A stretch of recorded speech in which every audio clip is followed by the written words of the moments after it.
Muy bien, y en la Ciudad del Vaticano hemos visto, ya empezó la reunión de cardenales para decidir el día del cónclave y elegir así al nuevo Papa. La cita se ha visto empañada por las declaraciones del cardenal británico que renunció días antes y el reclamo de las víctimas de abusos sexuales en la Iglesia.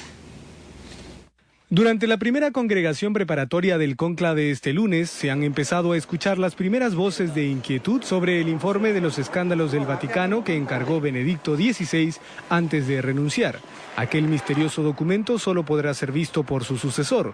Por eso ha saltado de inmediato la pregunta: ¿cómo elegir un nuevo papa sin saber la magnitud de los males que aquejan a la Iglesia?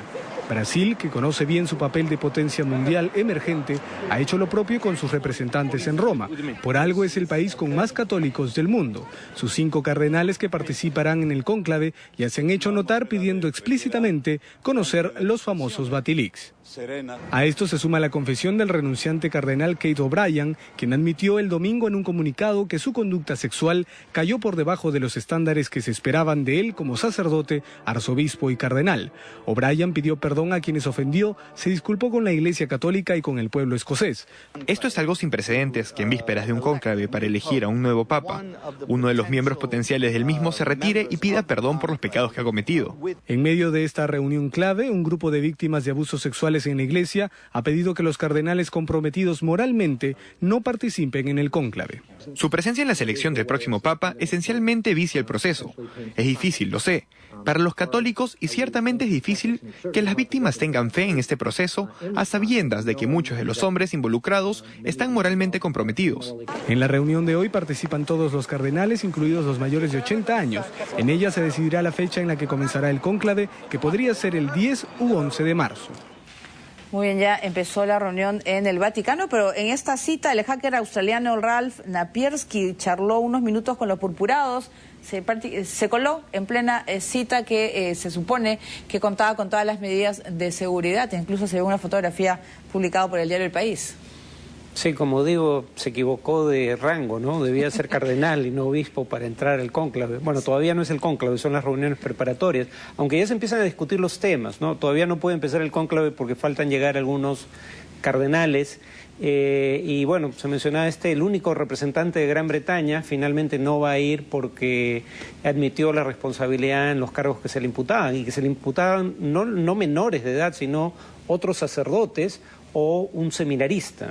Además, bueno, estamos viendo imágenes del hacker ese australiano que se hizo pasar, y como bien dijo Farid, no se equivocó, su ido de purpurado pasaba, ¿no? De repente sí. ¿no? Bueno, muy joven, no. Colaba un poquito, sí. Pero bueno, o sea, se burló de la seguridad del Vaticano, pero estas citas, ahora se tiene que fijar la fecha, porque la idea es antes de la Semana Santa, que es a finales de marzo. Tienen 3 semanas, hasta un poquito menos. Sí, bueno, la primera cuestión es establecer cuándo empieza el cónclave. Una vez que empieza el cónclave, los cardenales están para efectos prácticos recluidos en recintos cerrados al mundo.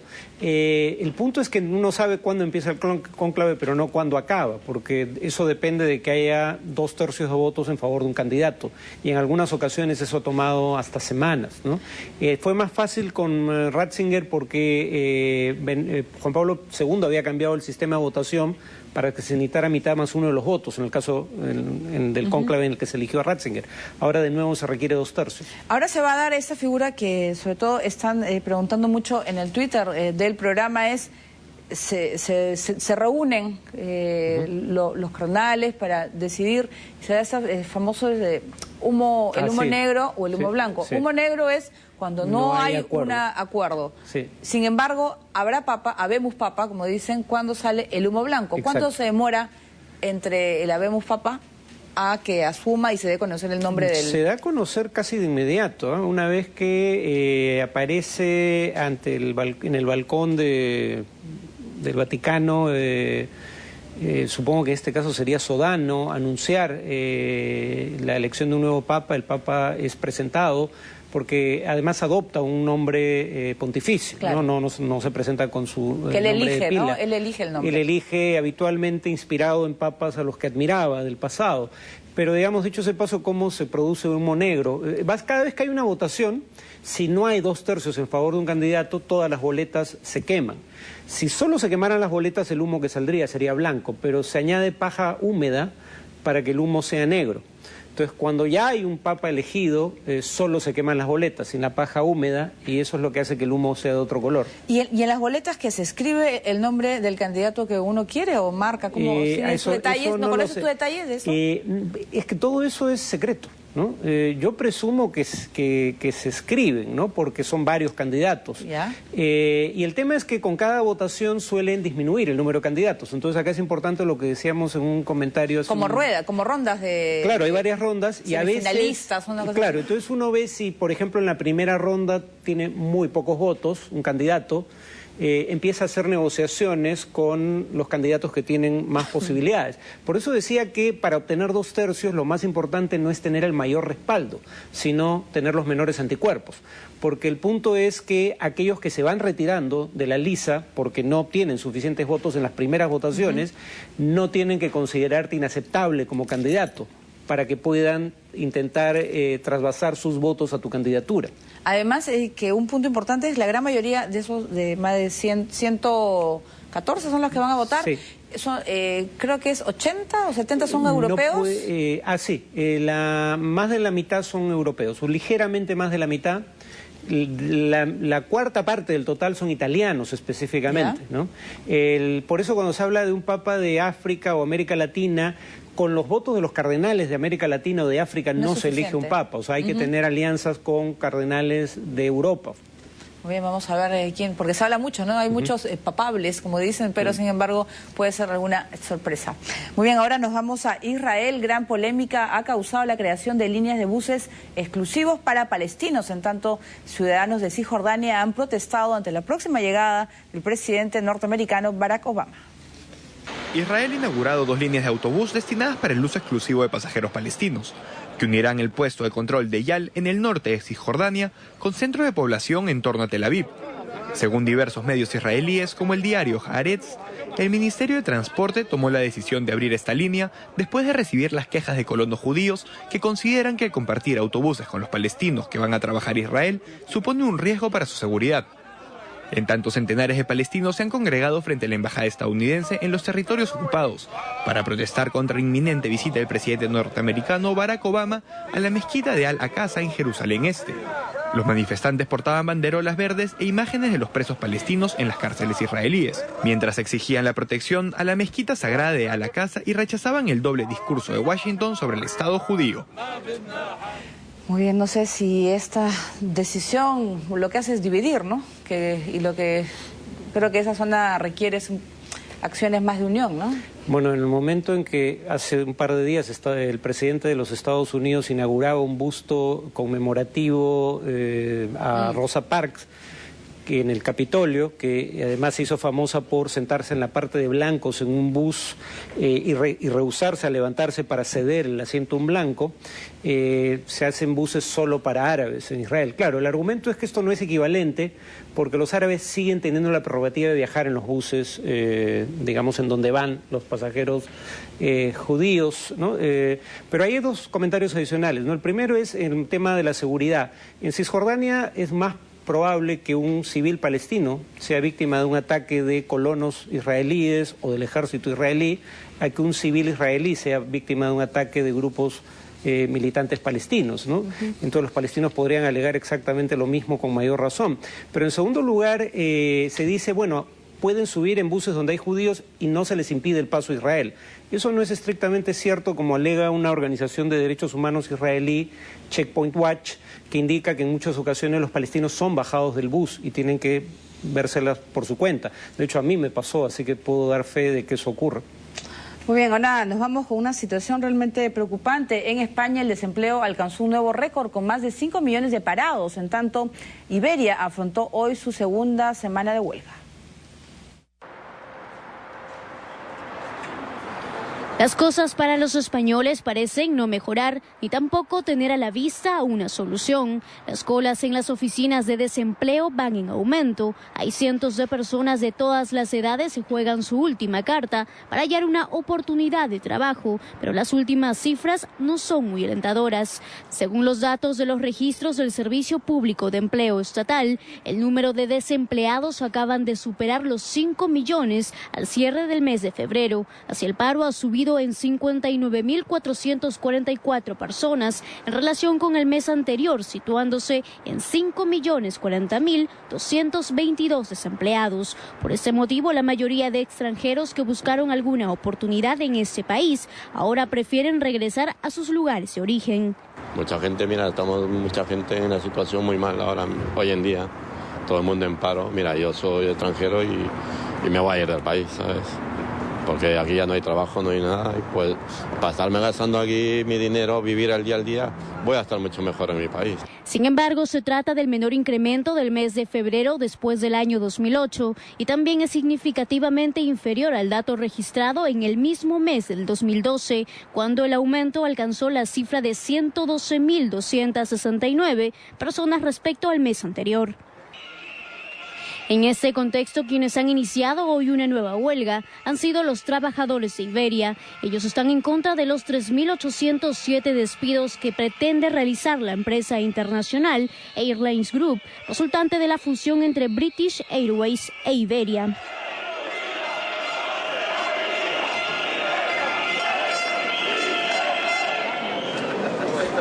La respuesta de los sindicatos ha sido tan contundente que se han visto afectados más de 1.300 vuelos en los que iban a volar 40.000 pasajeros. Pues nos han cancelado el vuelo y nos han ubicado en otro 4 horas y media después.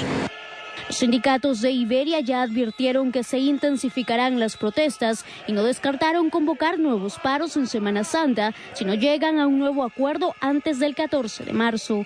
Iberia, la mayor aerolínea de Europa a América Latina, está luchando también contra la competencia de las aerolíneas de bajo costo y trenes de alta velocidad, así como la crisis en España. Muy bien, una segunda semana de huelgas de Iberia que, como siempre, afecta al usuario, ¿no? Que se ve afectado con esas cancelaciones de sus vuelos, pero preocupa la situación, ¿no? Porque en vez de soluciones hay más problemas, mayor número de desempleados y sobre todo son jóvenes, ¿no?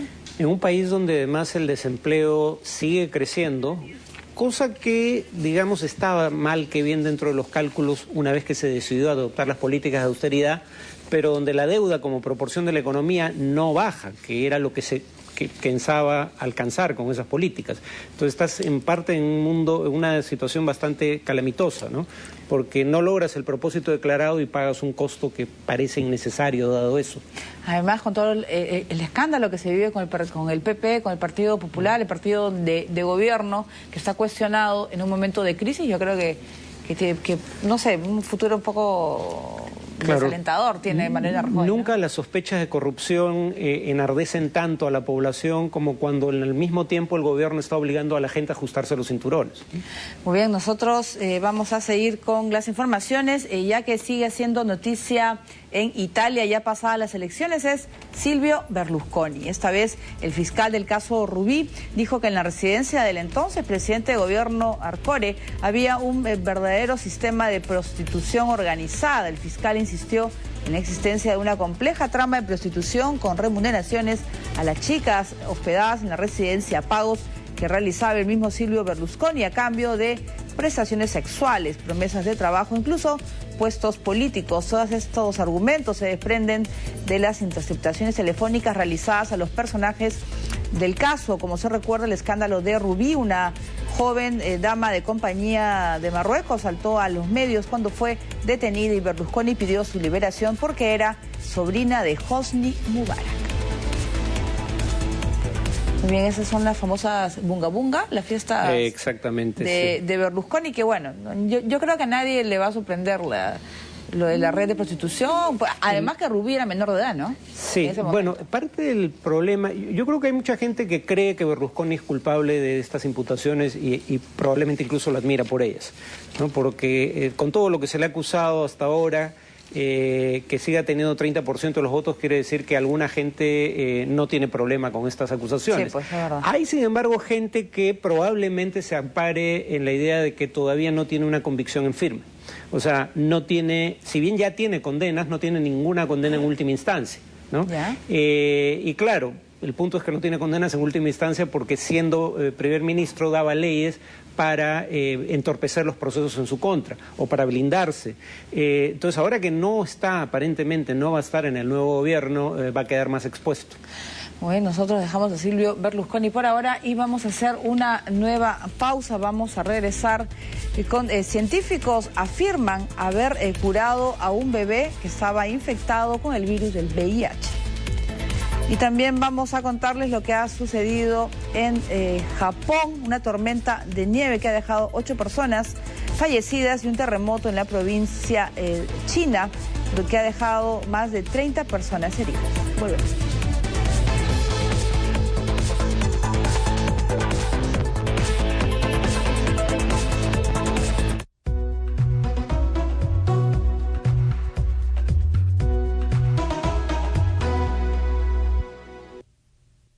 Este domingo 17 de marzo, en Lima, más de 6 millones de electores decidirán el destino de sus autoridades. Un evento para seguir de cerca y conocer su desenlace.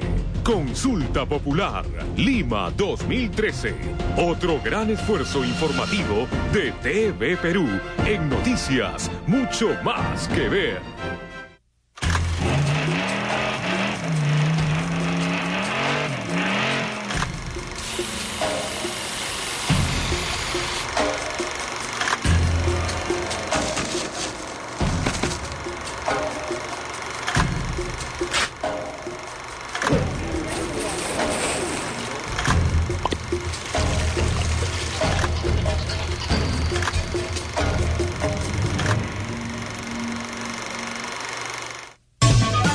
Este sábado, en Noches de Espectáculo.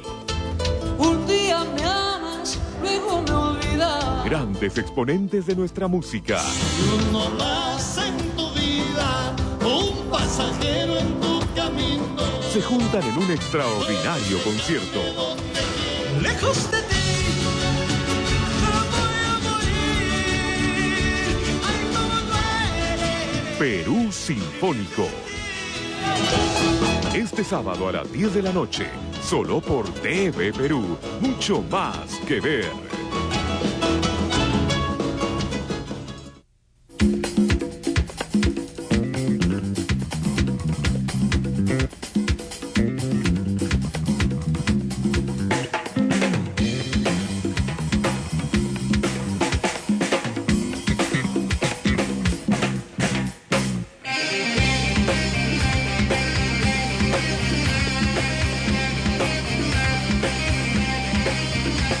Del deporte. De lunes a viernes a las 9 de la noche.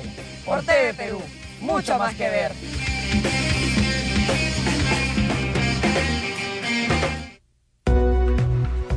Estamos viendo TV Perú Mundo.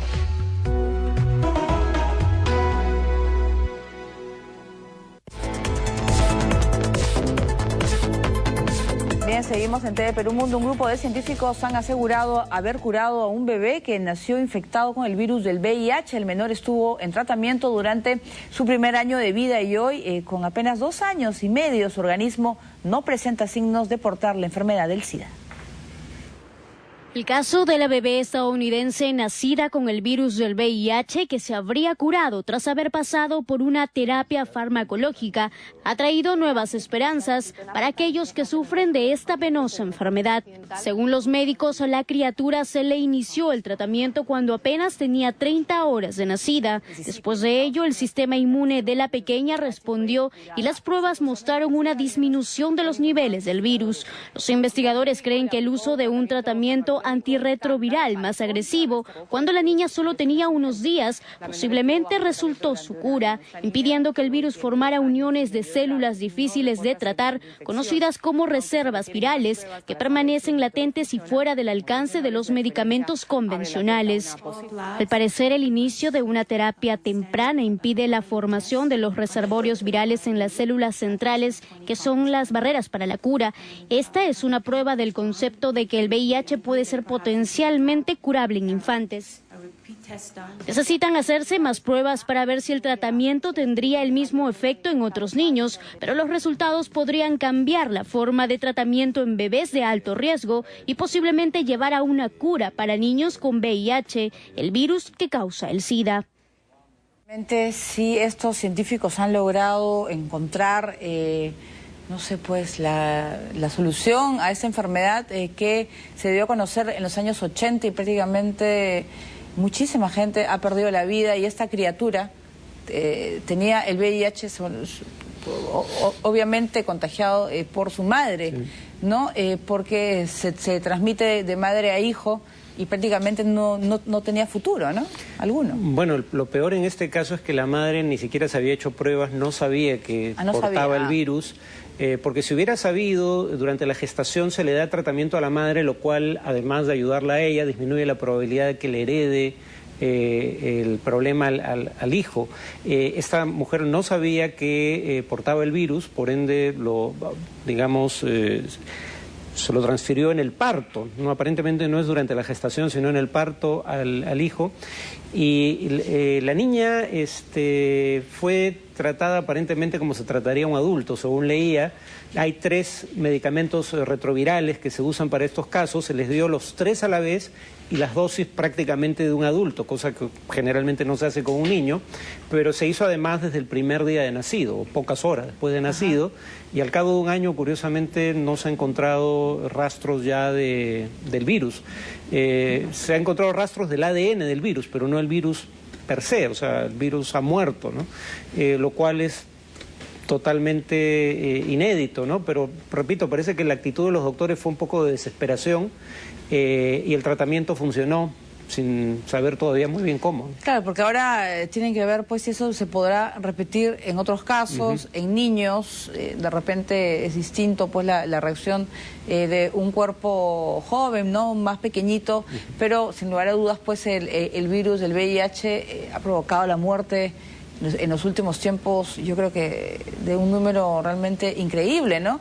Sobre todo en África, por ejemplo, hay una población bastante afectada con el SIDA. Bueno, hay gente que critica el hecho de que cuando el virus era una sentencia de muerte, el detectar la presencia del virus era una sentencia de muerte, todos los artistas de Hollywood hacían campaña para recolectar fondos. Cuando el virus se convirtió en un problema, una enfermedad crónica para aquellos que pueden pagar el tratamiento retroviral por el resto de sus vidas, el mundo de la farándula se desentendió del problema, y claro, el problema es que ahora los que siguen muriendo por no tener cómo cubrir el tratamiento están sobre todo en el África subsahariana. Muy bien, hablando de África, nos vamos a Kenia. Al menos 14 personas, entre ellas 6 agentes de policía, han muerto en varios ataques, supuestamente poco antes de comenzar la jornada de las elecciones generales. 15 personas, entre ellas 6 agentes de la policía, han muerto esta madrugada en 2 ataques cerca de la ciudad de Mombasa, en la costa de Kenia. Estos hechos se han producido horas antes del comienzo de una tensa jornada de elecciones presidenciales realizadas hoy en el país africano.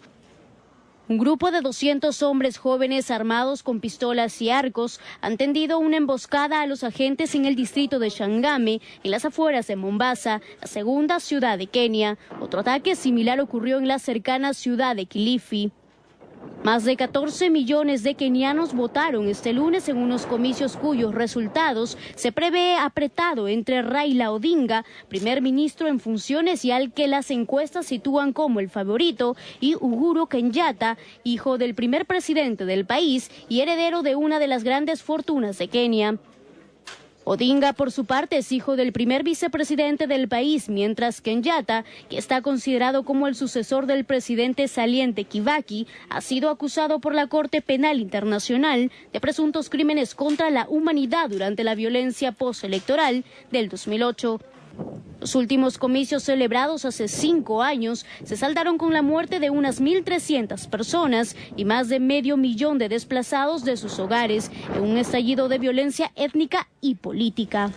Muy bien, ahora nos vamos hasta Rusia. Hace un año el presidente Vladimir Putin ganó las elecciones y comenzó un tercer periodo en el poder tras desempeñarse como primer ministro. Su popularidad se ha incrementado desde que comenzó su gobierno. Cuando hace un año Vladimir Putin celebró su victoria por tercera vez en los comicios presidenciales, los rusos vieron en televisión lágrimas cayendo por las mejillas del ex agente de la KGB.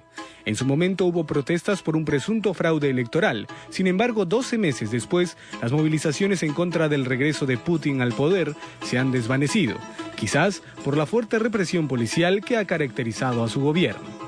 En la Plaza Roja, unos cuantos manifestantes intentaron colocar una bandera que decía "El zar Putin", que rápidamente fue retirada por los agentes de seguridad.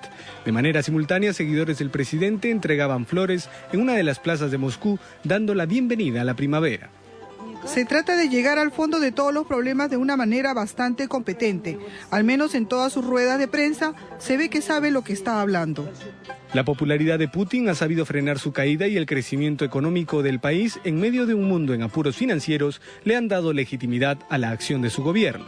Podemos evaluarlo de manera positiva y negativa, pero lo cierto es que no ha dejado que el país colapse ni que otros países utilicen a Rusia, así que al menos ese es uno de sus méritos.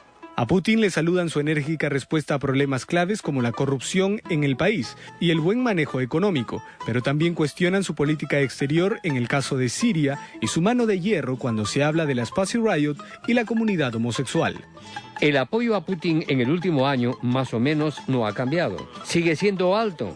Representa alrededor de 2/3 de los votantes. Los partidarios de Putin aún lo consideran como el hombre que salvó a Rusia del colapso después de heredar el caos que dejó una década de gobierno del presidente Boris Yeltsin tras el desmoronamiento de la Unión Soviética. Con 60 años, es un hombre tranquilo, amante de los deportes de riesgo y sobre todo un líder indiscutible. Muy bien, vamos a hacer una evaluación. No sé, Farid, ¿qué te ha parecido la actuación de Vladimir Putin en los últimos tiempos? Yo creo que hay claras aristas autoritarias en el gobierno y lo he criticado en ocasiones anteriores, pero ahora quería centrarme en por qué es popular. Bueno, parte de ello tiene que ver con la economía y la economía en parte tiene que ver con el precio internacional del petróleo y del gas, fundamentalmente.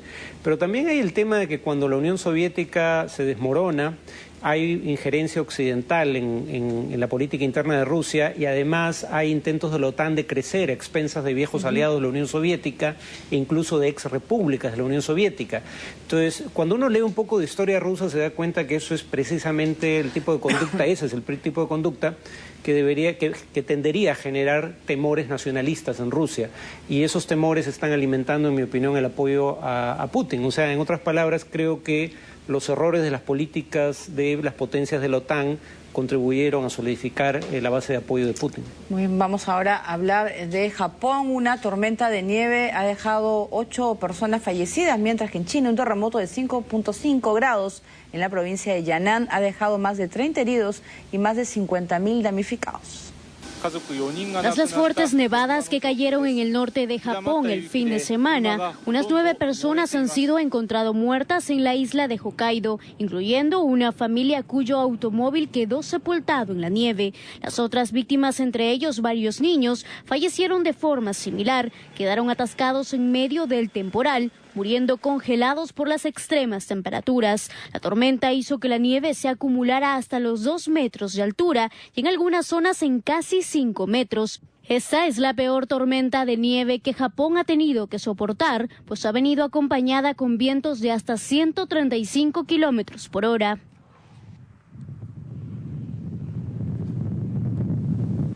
Corte. Por otro lado, en China un terremoto sorprendió a los pobladores de la provincia de Yunnan y causó una treintena de heridos y 55.000 damnificados. También más de 3.000 viviendas se vieron afectadas. Hasta el momento no se han notificado víctimas mortales. Hay grietas en las paredes de mi habitación y una parte de mi casa se derrumbó. Las autoridades también informaron que se registraron hasta 34 réplicas tras el primer movimiento.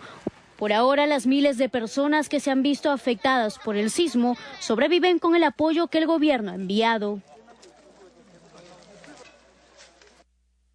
Muy bien, vamos a hacer una breve pausa. Vamos a regresar con la lista Forbes que se ha dado a conocer el día de hoy con los más poderosos y adinerados del mundo. Volvemos.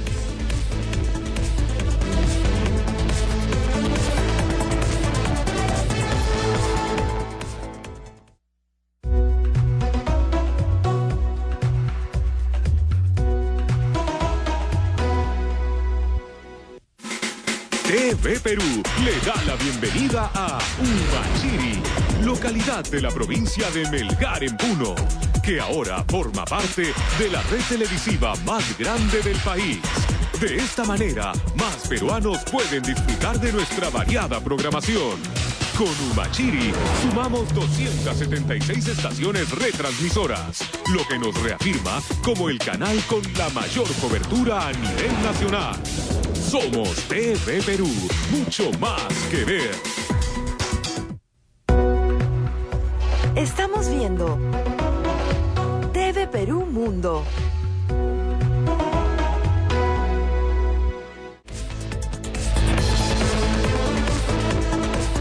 Muy bien, vamos a conocer la famosa revista Forbes que publicó su lista de los más adinerados del mundo. El mexicano Carlos Slim volvió a ocupar el primer lugar.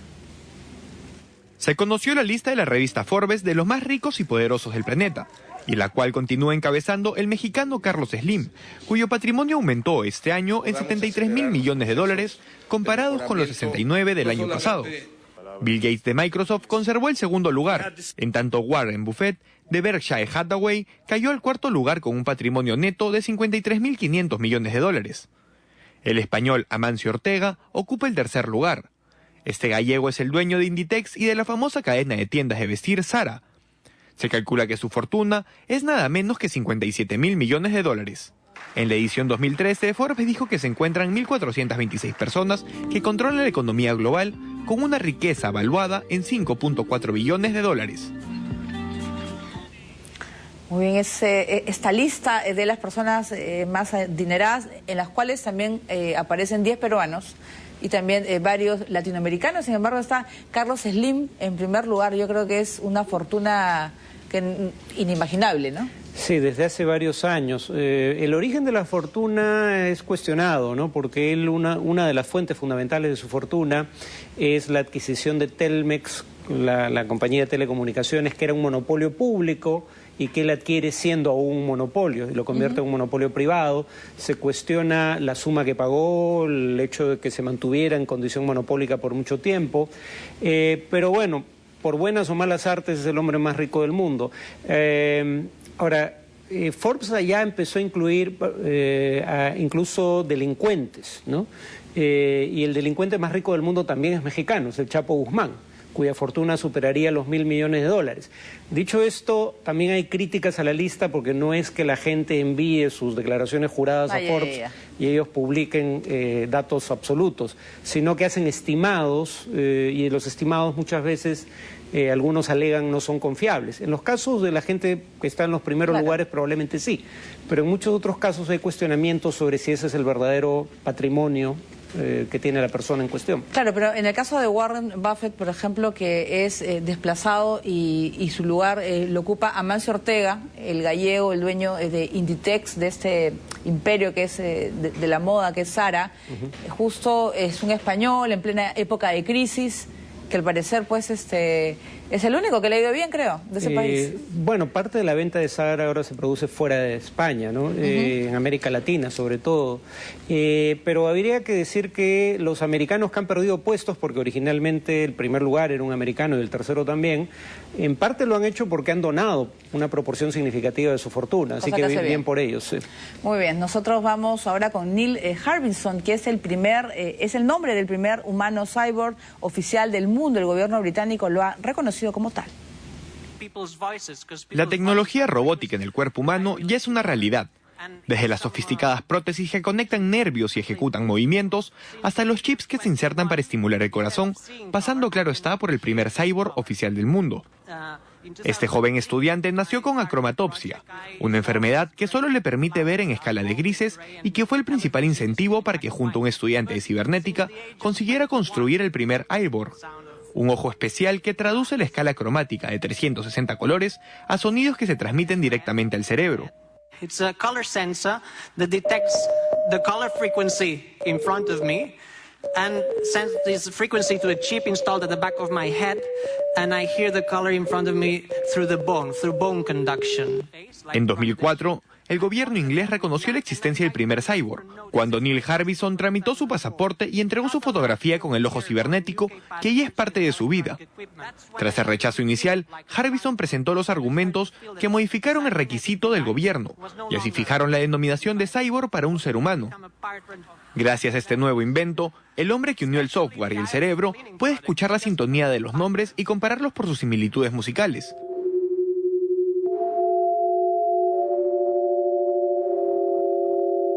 Yeah, Nicole Kidman sounds good. También explica lo cotidiano que se ha vuelto para él colorear los sonidos. Otro de los experimentos que ha realizado fue pintar la música y las voces de la gente, retratar en color famosos discursos y convertirlos en una obra de arte. No contento con su invento y al ver que el ojo humano no era capaz de percibir todos los colores de la escala cromática, agregó infrarrojos y ultravioletas al ciberojo. Hace unos años, Neil Harbison creó la Fundación Cyborg, un sistema que ayuda a las personas a convertirse en uno y le alienta a ampliar sus sentidos usando la tecnología como parte del cuerpo. I think life will be much more exciting when we stop creating applications for mobile phones and we start creating applications for our own body. I think this will be a big change that we'll see during this century. So I do encourage you all to think about which senses you'd like to extend. I would encourage you to become a cyborg. You won't be alone. Thank you. Bien, y les contamos que en Australia 15 mineros fueron despedidos luego de subir a la web un video en el que se les ve realizando el famoso Harlem Shake. Los 15 trabajadores de la empresa Barminco fueron despedidos debido a que violaron los valores fundamentales de la seguridad, integridad y excelencia al bailar dentro de la mina de oro.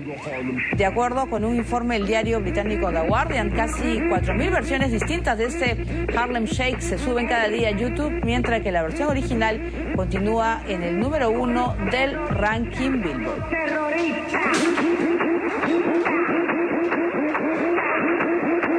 Muy bien, ahora vamos con un perro de raza Golden Retriever que pasea en moto por las principales calles de Surabaya, la segunda ciudad más grande de Indonesia. Sentado en una motocicleta, el can, que se llama Ace, disfruta de un placentero viaje los fines de semana, como vemos al lado de su amo, un hombre jubilado de 57 años, con gafas y un casco para garantizar su seguridad. Ambos recorren las pistas llamando la atención de los transeúntes y demás conductores. Muy bien, y nos vamos a Inglaterra. En un hecho insólito, un misterioso hombre disfrazado de Batman se presentó en una comisaría para entregar a un delincuente. Un misterioso hombre disfrazado como Batman se presentó en una comisaría policial del norte de Inglaterra para entregar a los agentes a otro individuo requerido por la justicia, informó un portavoz de las autoridades. Los agentes de la comisaría de la localidad inglesa de Bradford indicaron que el curioso incidente del que divulgaron imágenes grabadas por las cámaras de seguridad se produjo en la madrugada del pasado 25 de febrero. Fue entonces cuando un individuo enmascarado con el característico traje del popular superhéroe se presentó en la delegación para hacer entrega de otro individuo, requerido por la justicia por supuesta implicación de una serie de delitos. Según señaló el portavoz policial, aún se desconoce la identidad del misterioso hombre disfrazado de Batman, quien se marchó sin revelar ningún dato personal. La misma fuente policial confirmó en cambio que posteriormente se procedió a la detención del sujeto, a quien entregó lo improvisado Batman, acusado de delitos de fraude y manipulación de objetos robados, por los que deberá responder ante un tribunal. Muy bien, como vemos, este Batman es un ciudadano que le gusta colaborar con la seguridad de su ciudad. Me parece bien. Además, ¿cuál es la duda sobre su identidad? Es Bruce Wayne, no leen el cómic estos. No, pero está bien ese... O Bruno Díaz en la versión en español. Ese tema que estás comentando de la... la detención cívica. Para que se pueda hacer esta payasada tiene que existir la figura de la detención cívica. O sea, que un ciudadano de a pie tenga la prerrogativa de detener a un delincuente en flagrante de comisión de delito. ¿Y eso solamente se da en algunos países? No existe en todos los países. No existe en todos los países. De otra manera no podría ocurrir eso. O sea, que no podría venir Batman por esos lares. Claro. Muy bien, nosotros con eso nos vamos a despedir, pero los dejamos con un musical. Un día como hoy nació Chris Rea, un músico británico. Nos vemos.